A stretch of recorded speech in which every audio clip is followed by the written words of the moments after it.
Hello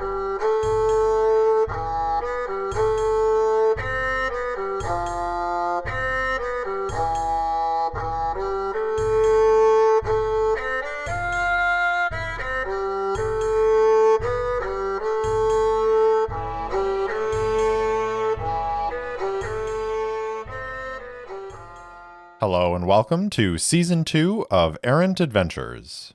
I'm your Game Master and solo player, Steve Morrison.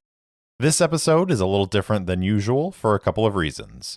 First, it doesn't contain any actual gameplay, and instead is focused on building out a piece of the setting for Season 2. Next week's episode will be the proper Season 2 premiere as we dive into a new world, a new game system, and a new adventure. Second, this is my first episode with a guest. First of many, I hope. I had the absolute pleasure of recording with James D'Amato of the One Shot Network as we worked through an exercise in his book, The Ultimate RPG Game Master's Worldbuilding Guide. It's a fantastic book to help any GM or writer build a setting for their stories. The One Shot podcast was actually the first actual play I ever listened to, so having the opportunity to record with James was an incredible honor and privilege. And I think we came up with some pretty cool ideas that will shape the future of Season 2. This was also the first time I recorded remotely, and unfortunately for some reason my mic's audio quality isn't quite up to my usual standards, although I think it is still quite listenable. Now without further blather on my part, let's get to world building.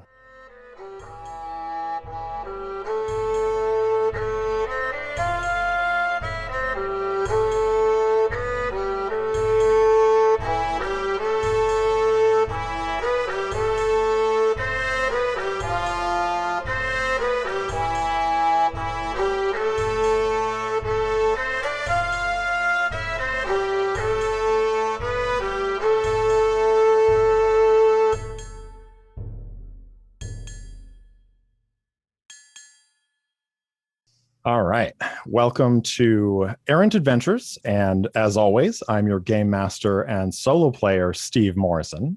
But today I'm not solo, and I am joined by a very, very special guest, Mr. James D'Amato. Hello, heroes. I will be your enthusiastic collaborator today. Excellent, James. I'm very, very excited to have you here. We're going to be working through an exercise from your new book. So please tell us a little bit about that. So if you don't know me, I am a podcaster, game designer, and author. And currently, we are talking about my newest book, The Ultimate RPG Game Master's Worldbuilding Guide.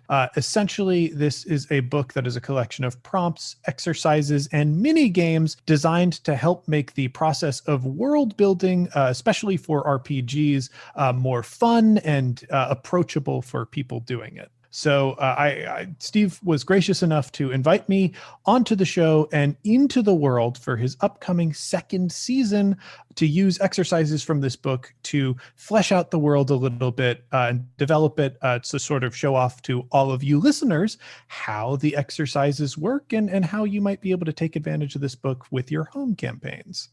Absolutely. And I'm excited to dive into it. So as my listeners know, I've been doing some sci-fi with Ironsworn Starforged, and I absolutely love sci-fi and I love Starforged. But for Season 2, I am going to be delving into fantasy, and I'm very excited about that. And I'm excited to build a little bit of my world with James today.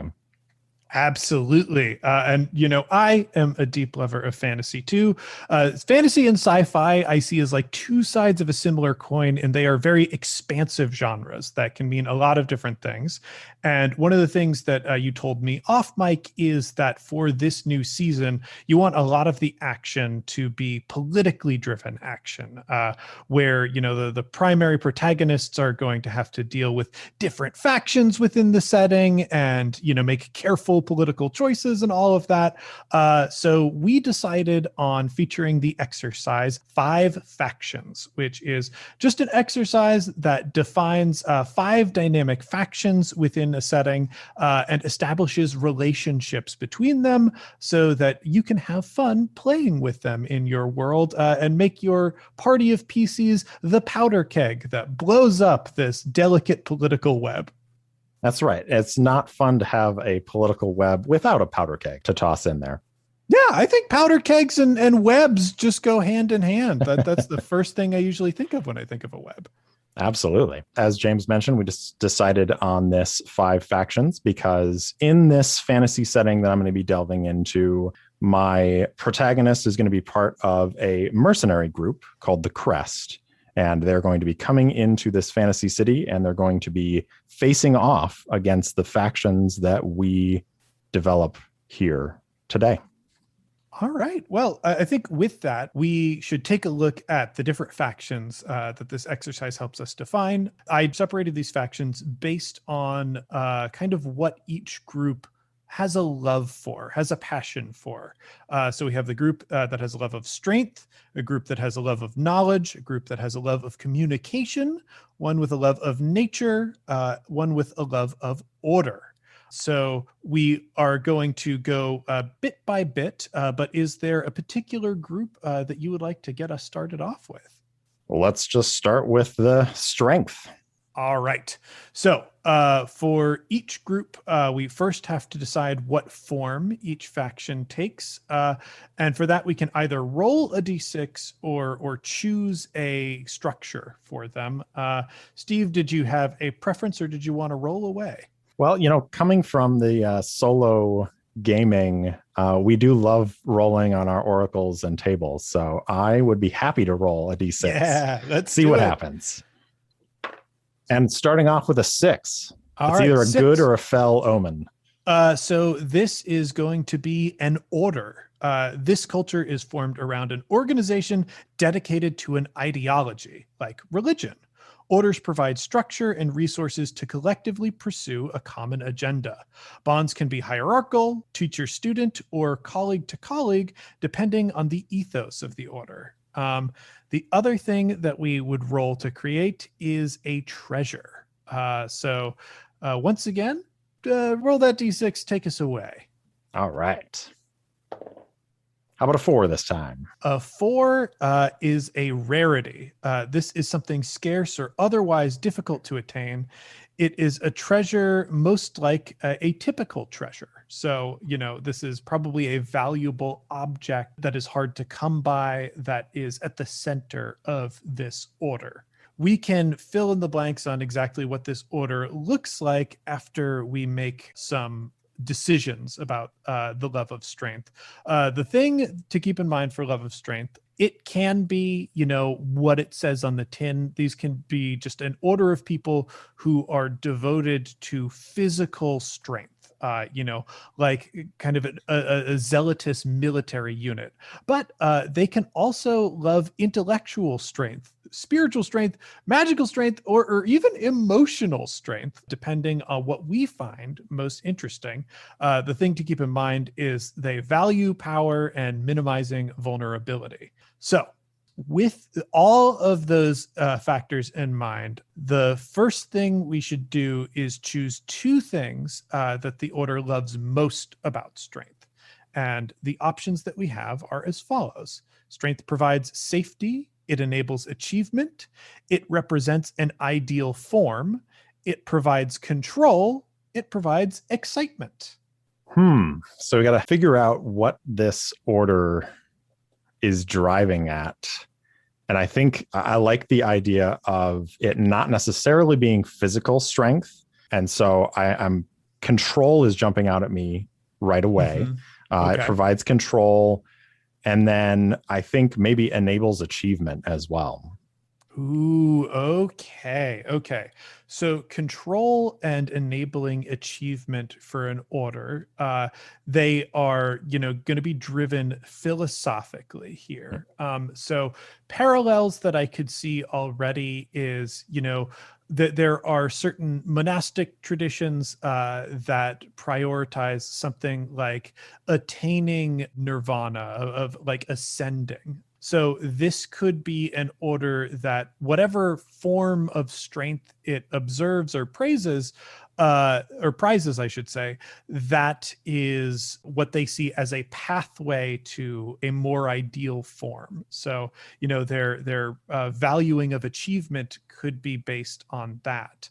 like also because of the kind of hook that we have in this being an ideological organization, providing control could also mean self-control, an internal form of control. The people that love strength could easily be, your raiding military unit, but you can also like sidestep that and move that another way.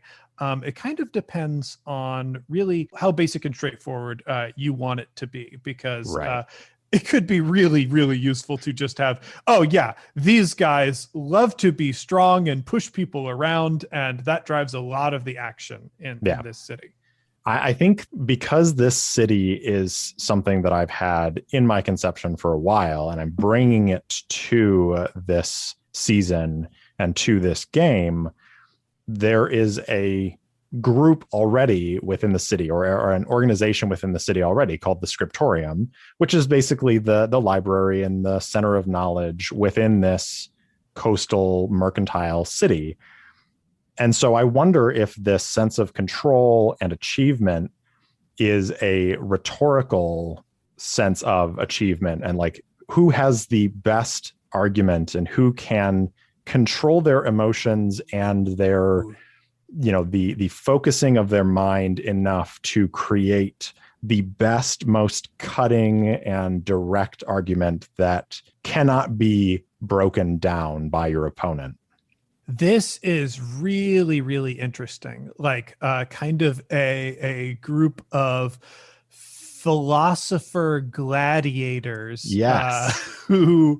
who are like, it seems like a big part of what they're doing. It's not just having ideas and collecting knowledge. It's representing those ideas, and I think enforcing a hierarchy of kind of accepting the truth held by your betters, essentially. Like, it seems to me like one of the things that would enable a group like this to work is if, two different ideas come to a head and a challenge is issued. After the challenge is won, kind of the overall form of the group has to accept, well, this is the more legitimate argument, this is the more legitimate line of thought, and therefore we're going to make, policy and decisions based on this, which, might result in entire like philosophical ideas being discarded if they can't represent themselves well enough in like competition. Absolutely. And I just hearing you talk about that made me think of their like passphrase, or their thing that they say to sort of like end a debate is, who holds the argument holds the truth. And it's just that idea of like whoever can maintain and outlast the other rhetoric in the debate sets the truth. Okay. So we've already kind of answered one of the follow-up questions to this, which is, how do the people of this faction test and prove their strength? What are we calling this kind of competition, this clashing of philosophical or scientific, what have you, ideas to determine which holds true legitimacy? So because this is in addition to a mercantile city, it is also a fairly strong naval power in this region of the world. And I like this idea of like maybe now combining that military strength with the rhetoric, and that these rhetoricians actually go to the docks and stand on the prows of the ships, and they have their debates kind of at sea, like standing at the ram on the front of the ship, something along those lines, like connected to that sort of martial, like we're going to ram our ships into you, we're going to ram our arguments into each other. Okay. There is some cool stuff that we could do with this idea if we're willing to accept the fact that people just agreed to buck wild traditions here. It's fantasy.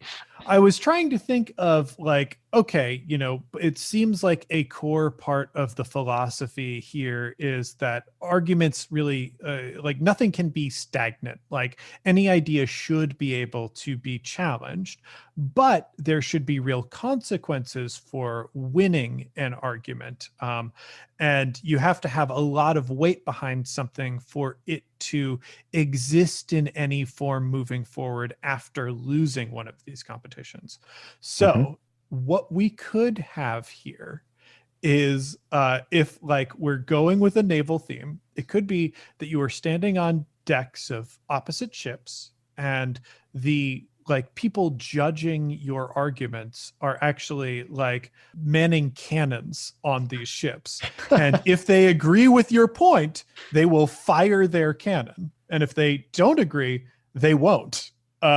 So there could be, if you're not making compelling arguments, you're not firing and your ship is just taking damage from your opponent out arguing you. It could be ridiculous. However, the way like a competition like hard ends, the way a philosophy actually dies and fails could then be, well, if you yield, like you are recognizing that your opponent has a superior philosophy or idea and that your perspective should disappear. However, if you don't yield, you're not truly defeated. You just don't gain whatever like stakes you wagered for the argument. Like, a lot of these probably are over grant money or whatever for whatever research you're trying to do. So if you go down with your ship rather than yield your point, your sub school of philosophy still exists. But if your life is ultimately more important than your ideas, then what good are your ideas? They're not worth anything. Right. I really like that idea. And I think the way that we make it not as ridiculous is that like maybe that's how they used to do it. And then the government was like, hey guys, stop sinking our warships when it's not in battle. And going back to that, what you said about philosophical gladiators, maybe there is a place within the scriptorium where they have essentially mocked up two naval ships kind of across from each other. And those are the stages where these debates go.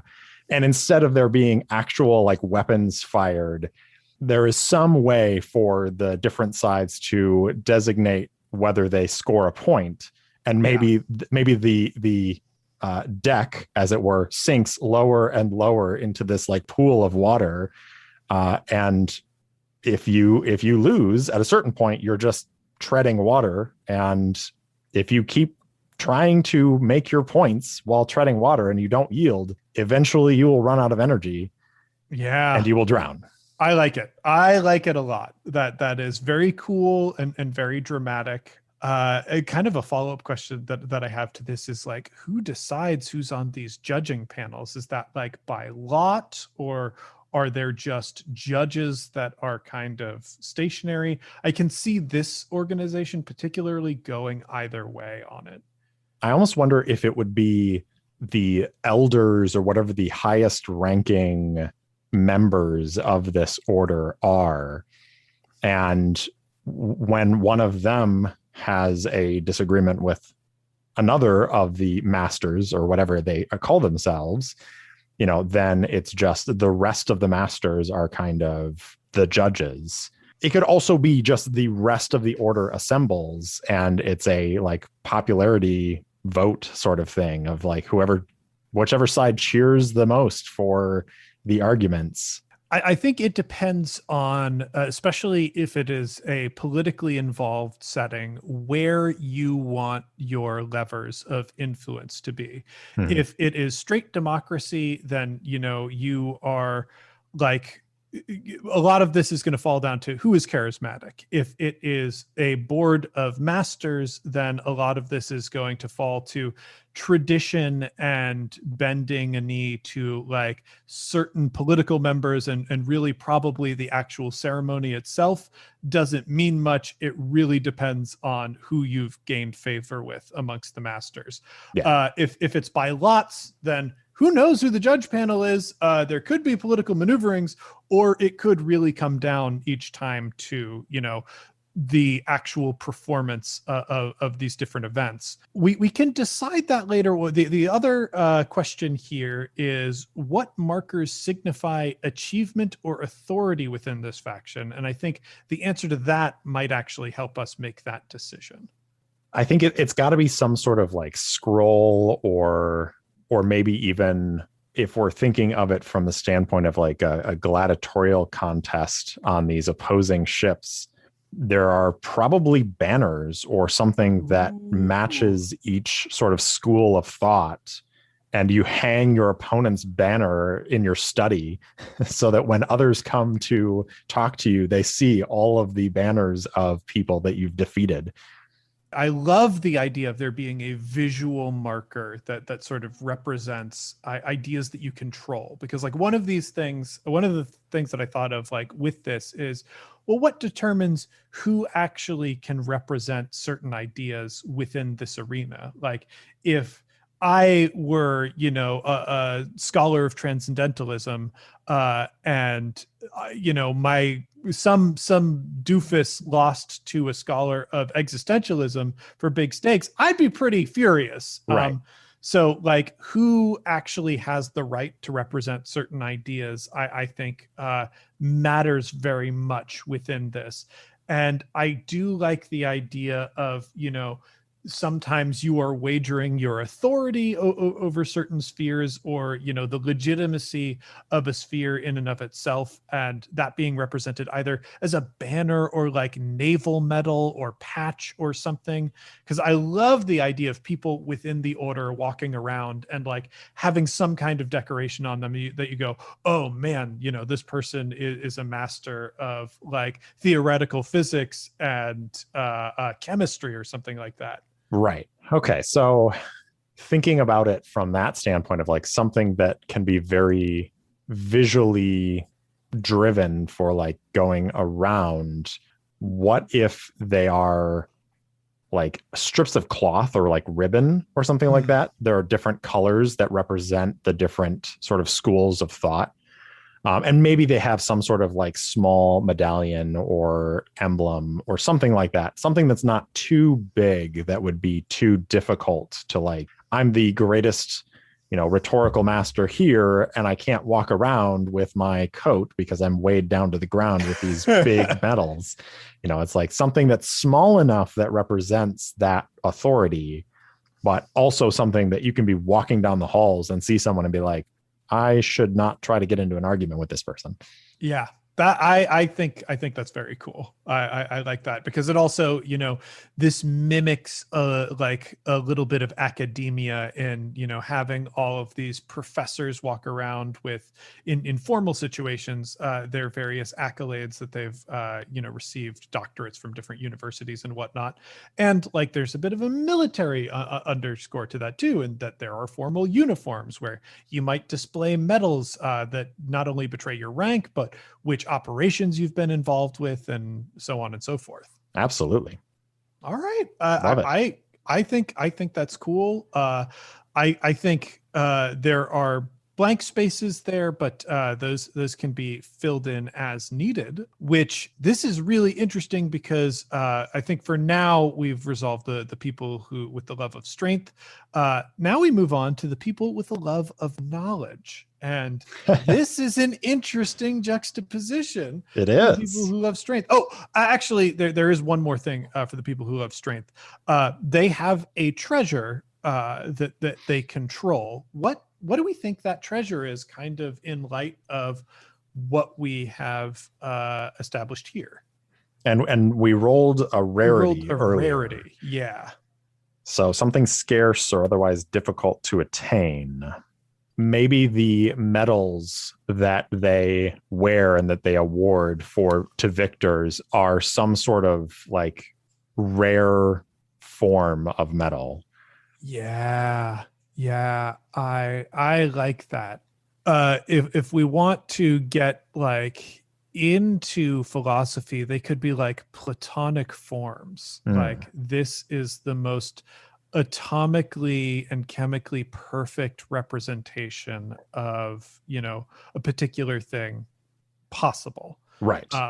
And in like alchemical fields and whatnot, those fragments of that could be extremely valuable to like different things that you're doing or what have you. Like I feel like, yeah, they just have like the Platonic forms of different like elements and whatnot that are held and cherished by the various branches within this organization. Absolutely. And who knows, maybe with whatever magic is imbued into them, they do actually undergo some sort of alchemical change when you lose an argument. Like your medallion loses some of that like rarity, some of that ideal state, and it falls away a little bit. I love that. Okay, cool. So moving on to the faction with the love of knowledge. Let's roll again for their structure and treasure. All right. 2 this time. 2, this is a family. This culture is formed of a group of individuals bound by blood or marriage. Their views are dictated by elders and tradition. Bonds between members are clear, even if emotionally fraught. Awesome. And what is their treasure? 3. A text. Okay, yeah, this might be a book, story, or secret that provides wisdom, knowledge, or power. And this is the group of the love of knowledge is a faction that is dedicated to understanding some aspect of their world. This can manifest in general study of all things or the specialization in a specific field of study like medicine, engineering, or magic. This culture values discovery, record, and retention of knowledge. Interesting. Yeah. So we kind of have like a scholarly family that has a sacred text or secret that they are protecting. Before we move on and get too deep in things, let's just decide what they love most about knowledge. We can choose 2. It preserves the past. It builds the future. It satisfies curiosity. It makes people useful, and it eases suffering. So I think this one is going to be a pretty easy one for me because as soon as the family came up, I already had something just crystallize in my mind. There is a character in this world, in the city, who is a high-ranking noblewoman by the name of Wilhelmina von Tryken. And she is not only one of the higher-ranking members of society, and her family is very powerful, but she is also essentially the leader of the secret police. So she is a powerful sorceress and is dedicated to knowledge. So I think builds the future and makes people useful. Yeah. Okay. Which kind of makes me think that the treasure they might hold is like secret, like blackmail material, or like the true history of the city that allows them control or influence on most of the major players. Absolutely. I love it. So how does this faction keep records of their knowledge, and where is it stored? So I think it's going to be probably some sort of deeply magical way of keeping the information stored, because I think they are a powerful family of sorcerers, sorceresses, and they are dedicated to secrecy and to maintaining that power without giving away their secrets. You don't get into espionage with also wanting to protect your own secrets as well.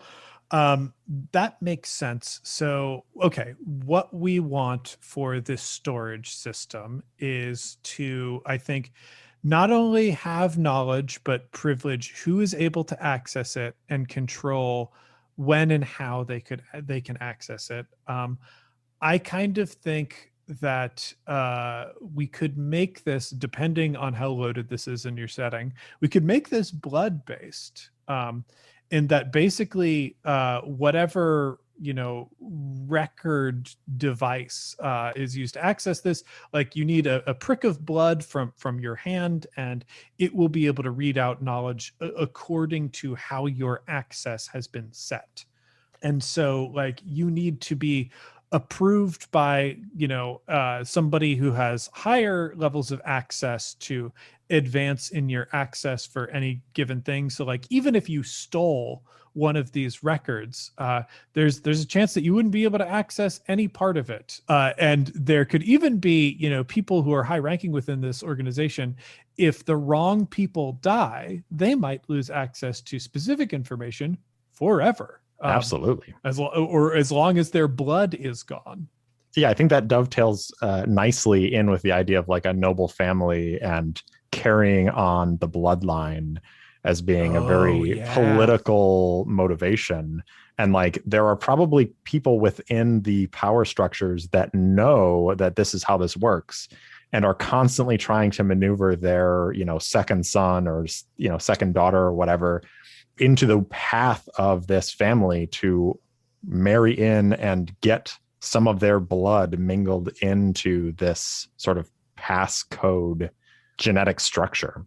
I love it. I think that's really, really cool. Yeah, absolutely.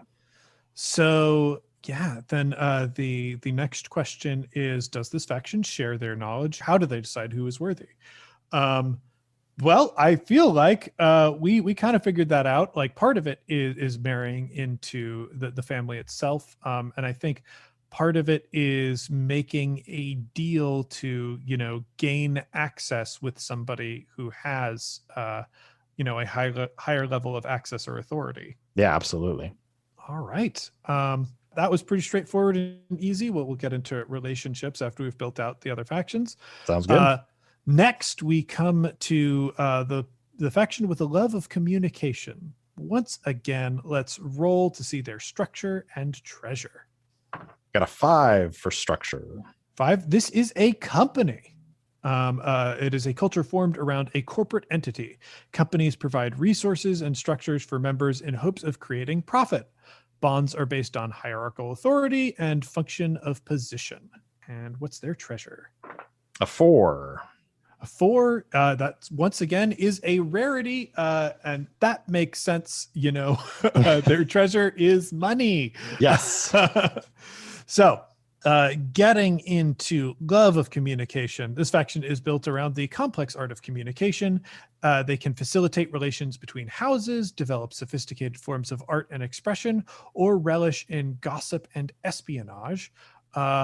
What does this faction love most about communication? We choose 2. It creates beauty, it creates peace, it creates power, it reveals truth, or it brings pleasure. I don't know how much I would just want to lean into like a theater company or something like that. That is just because this is again, a city of like mercantilism, but also it is a place where many different cultures come. And so there is plenty of room for different expressions of art and creativity.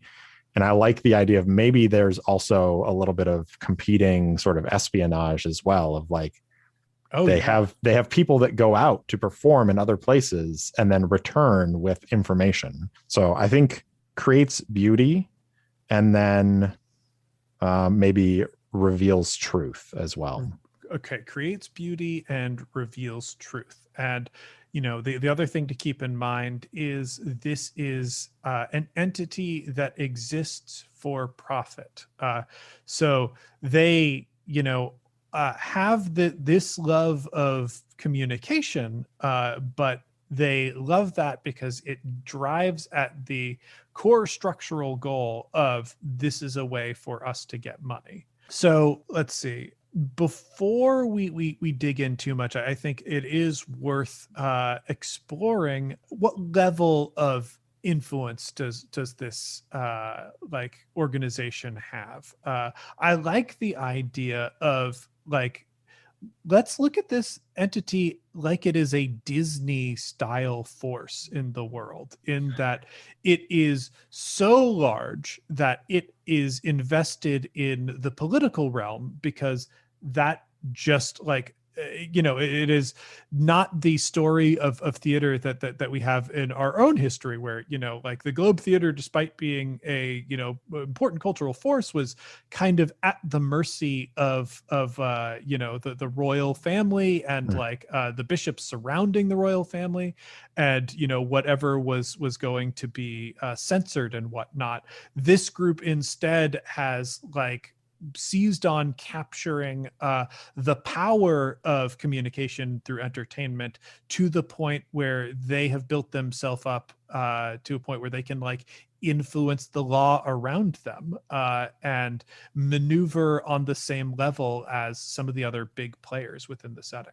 That's interesting, because that makes me think that maybe there's also a level of like news, like journalism combined with this. So it's like you go to these plays, and maybe they're like even short things that you see performed on street corners, and they kind of tell you what the events are that are going on in the world right now.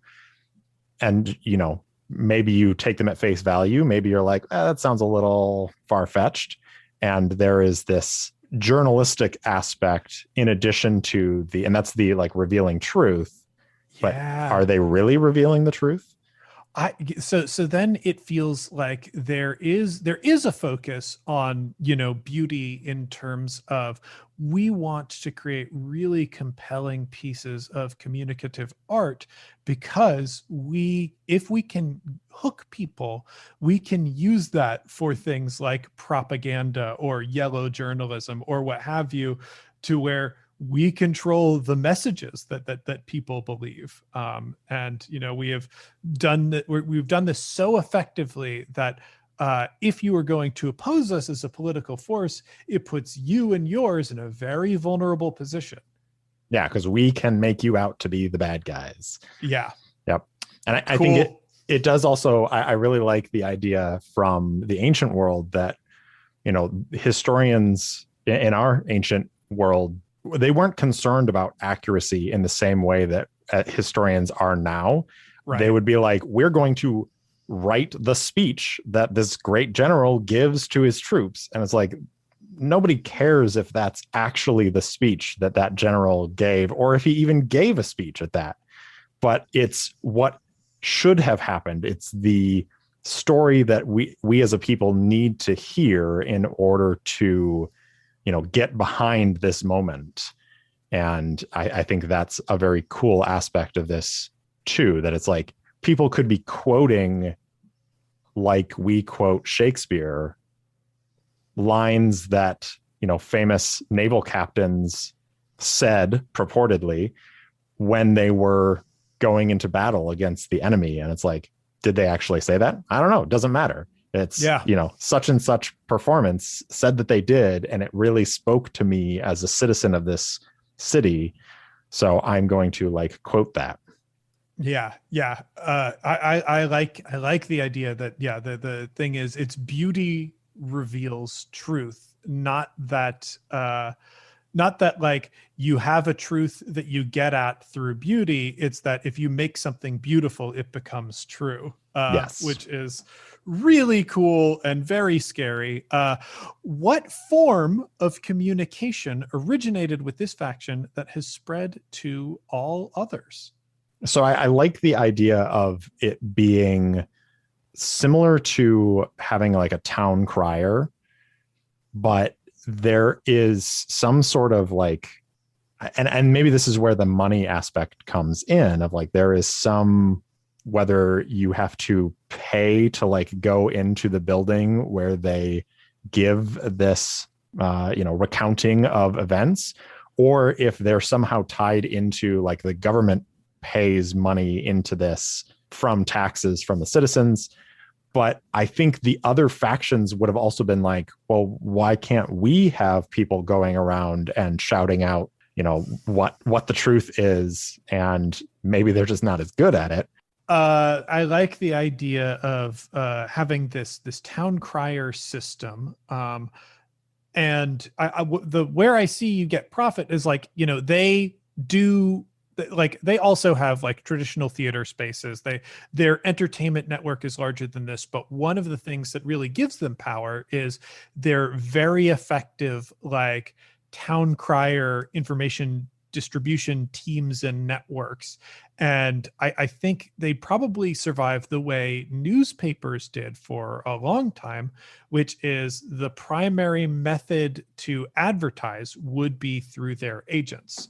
And, certainly other organizations like might have their own, criers for press releases or whatnot. But if you want to get word about what you're doing around fast and in a compelling way, then you're probably paying through this organization and maybe even bidding to have your version of events go up first or go up in specific locations. Yeah, absolutely.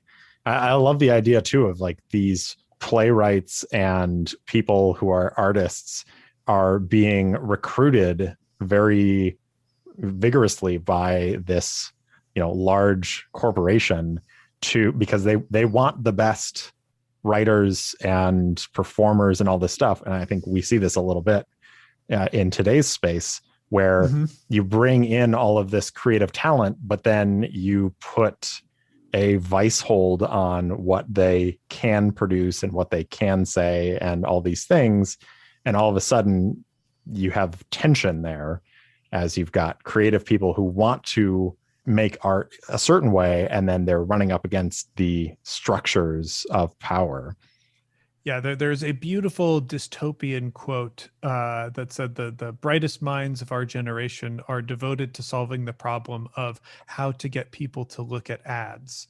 And I kind of feel like there's an echo of that in this. Is absolutely, you can get good money as any sort of creative within this organization. Like they have very interesting and creative ways to make use of all sorts of different talents, but it is essentially to the purpose of this information control and distribution.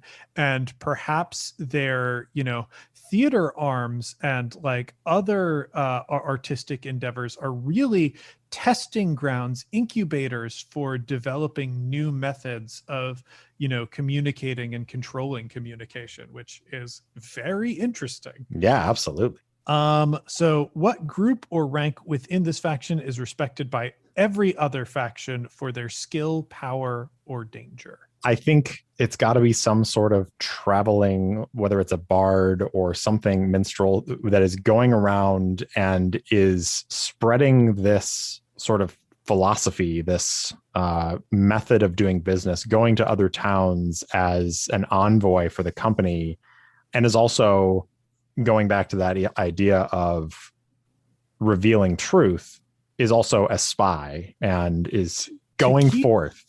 To make things a little bit more dystopian, a little bit darker, what we could do is instead look one level up from the actual performers who go out, collect information, and distribute things, and say that there is a rank within this organization that has a street level strategy for distribution and whom all the information that coming back flows to. So this position, like they are essentially like a very clever military sergeant in a war based entirely around information and entertainment. So they know, oh yeah, we're going to want to deploy puppeteers here and like a singing bard here with a town crier like through this area, because people will hear the message from the crier. They will, hear the song and get it stuck in their head from the bard, and they will sit and watch the puppet show, which will teach them how to digest the information that they have received. And that way we can solidify people against, this particular potion that cures you of your allergies or whatever. And so like if you are an organization and you can recruit a skilled person in this role to like start managing your stuff, that's great. Or you just want to pay, these people to get the best of the best. Absolutely. I like it. Okay. Now we can move on to the people who love nature. Let's roll once again for their structure and their treasure. So I got a 1 for structure. All right, this is a state. This culture is formed around a government. City-states often exist to provide protection, structure, and organization for the citizens living within them. Bonds between members are defined by political frameworks and civic structures. And what was the role for the treasure? 3. So another text. Another text. Okay. So I like this for nature specifically. This is such an interesting combination. Before we go too much farther, let's figure out what they love most about nature. The potential answers are: it makes life possible. It provides laws and stability. It represents uncontested power. It is a source of awe and wonder. It rewards dedication and care. So I think because it is a coastal city and they are, for the most part, maritime society, there's definitely maybe a source of awe and wonder. It's like if you've been out on the sea and you've seen, the storms that rage on the sea, there's no way that you can't be awed and marveled by that. And like, I wonder if there's a sense of like drive to go out and experience those storms. Yeah. I kind of like looking at this. I have a pitch, and let me know if this is too wild. The idea that, but if we look back in like naval history, especially around the time of the New World expansion and the golden age of piracy, the culture aboard ships was very different from the culture of like whatever nation those ships called home, in that people who were on ships really understood and cared about democracy. Even if like their home nation was a monarchy, while they were aboard a ship, they believed that they should have specific individual say over what was going to happen. And that could even supersede the command structure in specific situations.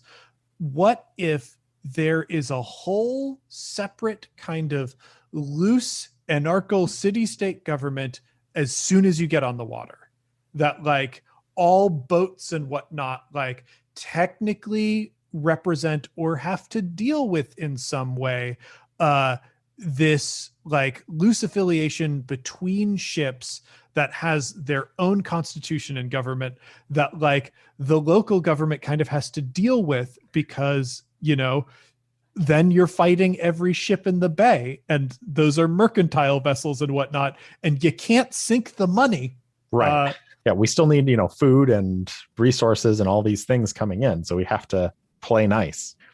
Yeah. So like if there was a, volunteer Coast Guard or, like loose sort of citizen army that was an appendage to the formalized like government ruled Navy that kind of formed, and just based on its success and its strength, they have now their own constitution. It's almost like a union that the city-state here has to deal with whenever they are doing something involving the sea. I like it, especially because in the setting, all the citizens of the city are required to do 3 years of service on a ship. Oh yes, and so it's like perfect. There it is. Yeah. So everybody really has some sense of what the naval constitution is, even if they don't have a sense of what their own civic constitution is. Exactly. And, like, I think a lot of people would leave that service with the impression like, well, on the sea, I have rights. And I don't necessarily have that here, which would probably, motivate a lot of people to be involved in those organizations. That's Absolutely really cool. So do we think that then would apply to like uncontested power would be the other thing that they love most about nature? Yeah, I think so. I think so. Gosh, that's what a wild way to do. Okay. So let's do our follow-up question. I love that this spawned out of people loving nature. That just the raw freedom and power of the sea made people go like, no one rules me. Yeah, I can be free too. How do the people who love nature live in a way that other factions could not? I think there is definitely a very firm division between, these people who go out and have this experience on the sea. And I can only imagine that there are people who come home and are just like, no, I was too much. That was too much freedom. I don't want that much freedom. Like I want to live within the structures of our land-based government. And then there are the people who come back and are like, man, you can't put me down. Like I'm going to throw off the shackles, my friends, that kind of thing. And just, so there probably are a lot of pirates, might be the wrong word, because they may not be actually engaging in piracy technically, but there is probably like that idea of the like citizen Coast Guard militia sort of thing, where there is a group of people that are like, we're going to go live out on these boats and maybe we're just off the shore, but like we're our own place, government, you can't come over. And so there's probably tensions there of like, those people are free, but they're also in many ways probably ostracized by some parts of the city. Yeah, I think probably one of the things that like this maritime constitution that the city has on some level had to recognize is when you are a vessel, when you are a ship, you are sovereign to yourself. Like that ship is its own nation, has its own laws, and abides by its own constitution. And this organization that ratifies this maritime constitution is this union of extant ships. So there is a like massive community of people like essentially living on houseboats or cycling in and out of docks that represents a massive political influence that maybe isn't necessarily a force within the city, but definitely makes deals with the city. And anytime the city, is revolving itself around shipping, like it kind of has to move through this union in some way. Yeah. And I like the idea of there being some sort of merchants in the city who specifically hire ships from this sort of separate navy to guard them as they go, because they're like, I have to pay more, but they're more invested than if I, ask the like regular Navy who are just like, man, I'm just following orders. Like, I'll try to protect your ship, but like things happen. And whereas these other people are like, we have a stake now in this mission to transport whatever goods. And so we're going to fight more strongly. I love it. It's so weird. What secret do they keep that eludes other factions? Is there a pirate king? Is that? Yeah, I kind of think like there are, if not pirate kings, like there are, the legendary like union leaders of the sea, like maybe kind of a Dread Pirate Roberts situation. Like there's an inherited title of people who rule over these certain boats and whatnot. And like when we talk about the city dealing with the people of the sea, or when we talk about your sovereign ship joining the community of other sovereign ships, really like kind of authority by democratic vote has to default to these folks, and like different people take on that mantle, and like nobody truly knows who holds those seats. Like you can't threaten that person's family because you don't know who that person's family is. Yeah. And I love this because we rolled a text as their treasure. The text is the Constitution. And like, Yeah. I'm sure all the ships have a copy of it, but like there is one original document that probably gets moved around so that it doesn't get stolen by, somebody, one of these other factions, and turned against them in some way. Yeah. That's very cool. All right, so we come to the last faction to define here, and that is the people with the love of order. So let's roll once again for their structure and treasure. We got a 4 this time. 4. This is a school. A school is a culture formed around an institution designed to study and instruct surrounding a subject or practice. Schools exist to collect and pass on knowledge, and some evaluate worth of members. Bonds surround teacher-student and colleague-to-colleague relationships. Awesome. And their treasure? A 6. Is a figure. Someone living or dead who brings this faction pride, authority, or guidance. Awesome. Cool. So let's figure out what this faction loves the most about order. Once again, we're choosing 2. It exalts and values what is sacred. It resolves disputes before they happen. It gives purpose to what is chaotic. It makes the world understandable and fair. It connects people to their past. I feel like because of the other ones that we've done so far, we have this sort of like secret order of, not necessarily secret, but like order of rhetorical, philosophical masters. Mm-hmm. Then we've got this espionage, like secrets and power group. And then we have also information and power.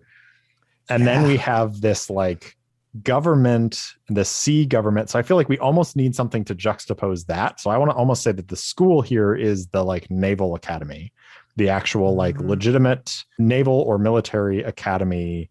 And like that's where the captains and everything from the Navy who stay in the Navy come from. Yeah, and I like that. I think it's going to be probably resolves disputes before they happen. Mm-hmm. And then maybe gives purpose to what is chaotic. Okay. All right. So yeah, this is the Naval Academy. And the question that we have for them first is, what system do they hold above all others? I mean, it's got to be the sort of like the rank and military structure of the city. Like this is an ancient seafaring city. And so there are probably, and this may connect to the figure, maybe there is some sort of ancient captain that they all aspire to be like. What if this historical captain essentially wrote an art of war that is taught and studied at this academy? And rather than being devoted to rank, they are kind of devoted to studying and developing this art of war and adapting it to modern circumstances and evolving technologies and whatnot. So instead of being like rigidly structured, like we can see kind of a shade of the anarchic like system that evolved out in the citizen army here, in that people who go to the Naval Academy are really being taught to think analytically and strategically as best they possibly can. Because they're not really devoted to a hierarchy. They are devoted to like perfect understanding of strategic thought.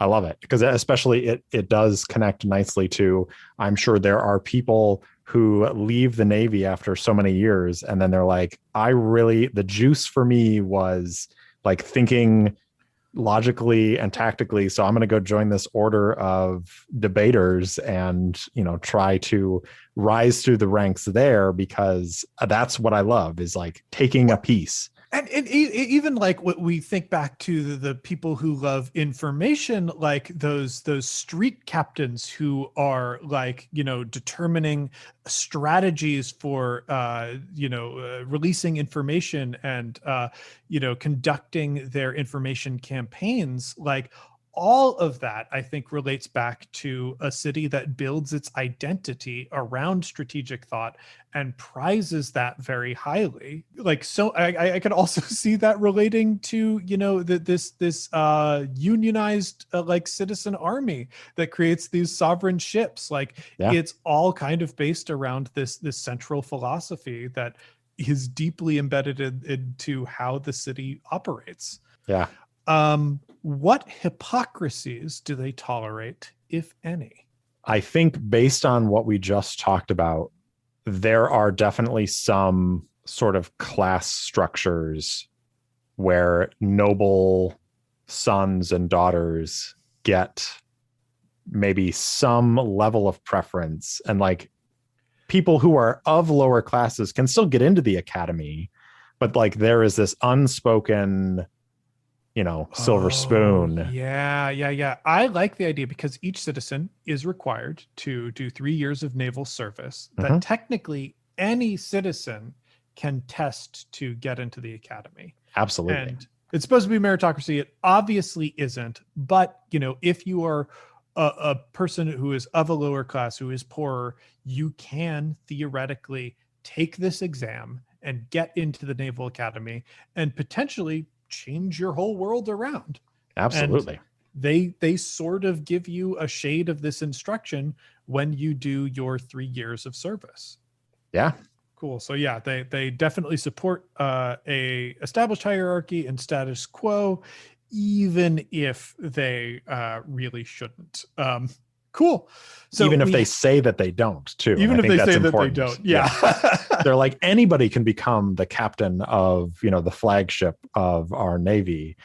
But the last 10 captains have all had, noble birth. So a big section of the written test is sort of knowing the family names and relations and hierarchies of our noble class. Yes. So for those dinners that you have to go to, it's very important. Yeah, you're representing our city. You have to know the families that run our city if you're going to do that as a naval captain. Absolutely. Cool. Well, awesome. So we can either decide to call this here, or there are in this exercise questions that help establish relationships between these factions. It really depends on what you feel will be most helpful to you, Steve. Well, I feel like we have developed a lot of the sort of relationships between these factions already. Yeah. So unless there's something that is specifically like jumps out at you that we should delve into, figure out some intricacy of connection, I feel like we already have a lot of that baked into these 5 factions. Yeah, I think so too. And I love the idea of giving listeners a taste of the exercise and them to know that there is more to it if they go out and purchase their own copy and do this exercise for themselves. Absolutely. Well, on that note, thank you so much, James. I really appreciate you coming on and going through this exercise with me. And thank you so much for having me. This the setting that you have so far, it sounds really, really fascinating. It gives me a lot of like old school Athens vibes, like absolutely. Just an interesting culture that developed into a world power, and that I love unions, and I love any setting that really makes space for a union to be powerful and influential. So yeah, absolutely. That's very cool. Yeah. So before we go, just please go ahead and let people know where they can find you and find this wonderful book.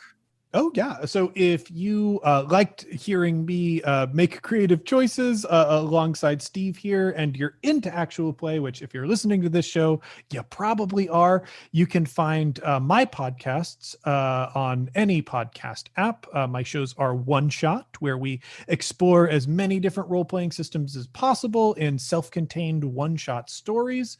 There are over 400 episodes. We have featured quite a few games. So if you've been curious about a role-playing game, there is a good chance that we have done an episode about it on our show. The other show that I do is Campaign Skyjacks, which is an ongoing campaign set in a world inspired by folk tales and the music of the Decemberists.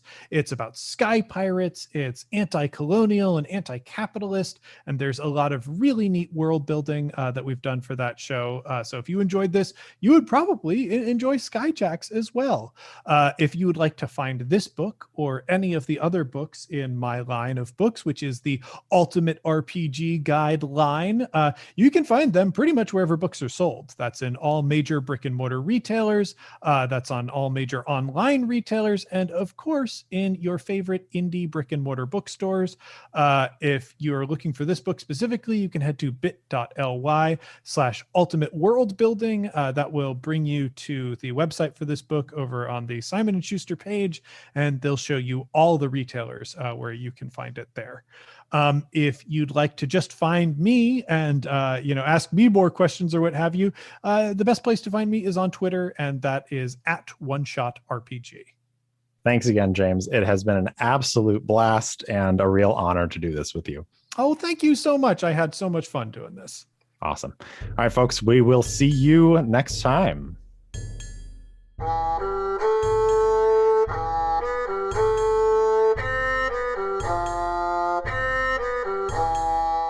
Thanks for listening to Errant Adventures, and thanks so much to Syrinscape for the lovely ambient sounds and music throughout the episode. If you enjoyed the show, please tell anyone and everyone in your life about it. And if you haven't already, please rate and review the show on your favorite podcast app. It really does help others find me. If you want to interact with me, my handle on Instagram and Twitter is @ErrantSoloPod, or you can email me at errantsolopod@gmail.com. I also post short fiction and campaign-related materials on my website, errantadventurespod.com. Thanks again for listening, and I'll see you next time.